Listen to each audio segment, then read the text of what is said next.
केंद्रीय वित्त मंत्री निर्मला सीतारमण ने आज संसद में वर्ष 2021-22 का बजट पेश किया।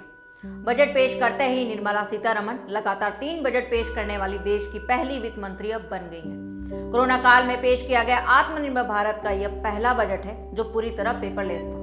बजट पेश करने से पहले केंद्रीय वित्त मंत्री निर्मला सीतारमण, केंद्रीय वित्त राज्य मंत्री अनुराग ठाकुर और वित्त मंत्रालय के वरिष्ठ अधिकारियों ने राष्ट्रपति रामनाथ कोविंद से राष्ट्रपति भवन में मुलाकात की। लगभग पौने 2 घंटे चले बजट के इस भाषण में सबसे पहले वित्त मंत्री ने हेल्थ और इंफ्रास्ट्रक्चर पर फोकस किया।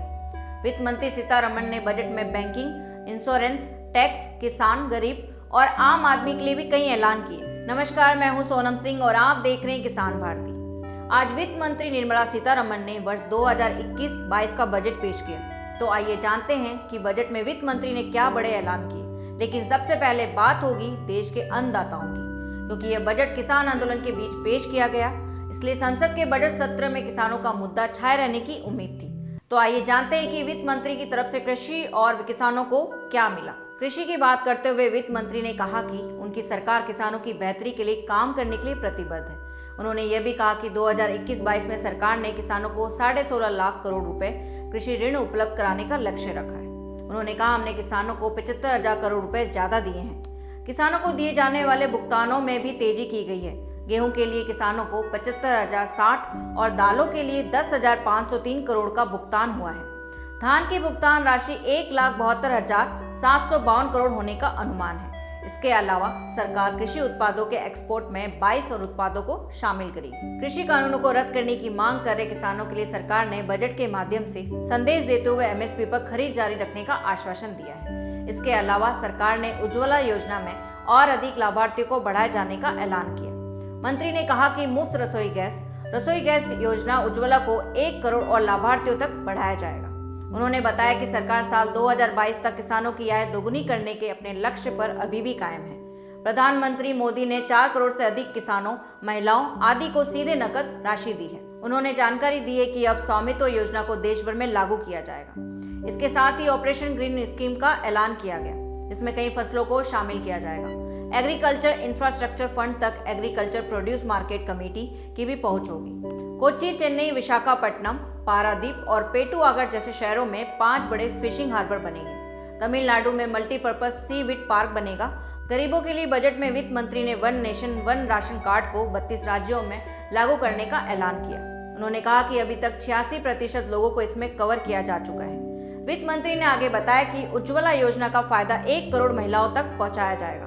इस बार के बजट में सबसे अधिक फायदे में रहा हेल्थ सेक्टर, जिसे इस बजट में 2.38 लाख करोड़ रुपए का बजट आवंटित किया गया। स्वास्थ्य बजट में 135% का इजाफा हुआ है। यह पहले 94,000 करोड़ रुपए था, जिसे अब बढ़ाकर 2.38 लाख करोड़ रुपए का कर दिया गया है। बजट में बुजुर्गों को बड़ी राहत मिली है। 75 साल के अधिक की उम्र के लोगों पर अब कोई टैक्स नहीं लगेगा।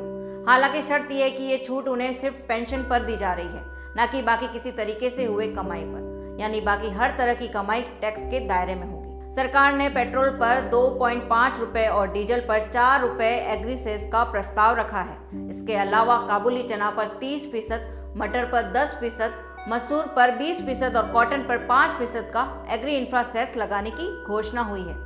सरकार ने सोने और चांदी पर 2.5%, सेब पर 35%, कुछ खास फर्टिलाइजर्स पर 5%, कोयला पर 1.5% का एग्री इंफ्रा सेस लगाने का ऐलान किया है। वित्त मंत्री ने कहा कि 2021-22 के बजट में अल्कोहलिक पदार्थों पर 100% का एग्री इंफ्रा सेस लगाया जाएगा।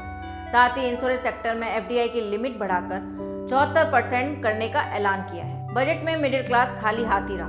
सरकार ने इनकम टैक्स स्लैब में कोई बदलाव नहीं किया, न कोई छूट दी। हालांकि किफायती घर खरीदने वालों को ब्याज में 1.5 लाख रुपए की एक्स्ट्रा छूट का समय 1 साल बढ़ाकर मार्च 2022 तक कर दिया। वित्त मंत्री ने देश में 100 से ज्यादा नए सैनिक स्कूल खोलने का ऐलान किया है। ये स्कूल राष्ट्रीय शिक्षा नीति के तहत एनजीओ की भागीदारी के साथ स्थापित किए जाएंगे और 15,000 स्कूलों को मजबूत बनाया जाएगा। आदिवासी इलाकों में 758 एकलव्य स्कूल खोले जाएंगे। अनुसूचित जनजाति के बच्चों के लिए केंद्रीय सहायता बढ़ाई जाएगी, जिससे 4 करोड़ से ज्यादा दलित छात्रों को लाभ होगा। वित्त मंत्री ने लेह लद्दाख के युवाओं को भी बजट से तोहफा दिया।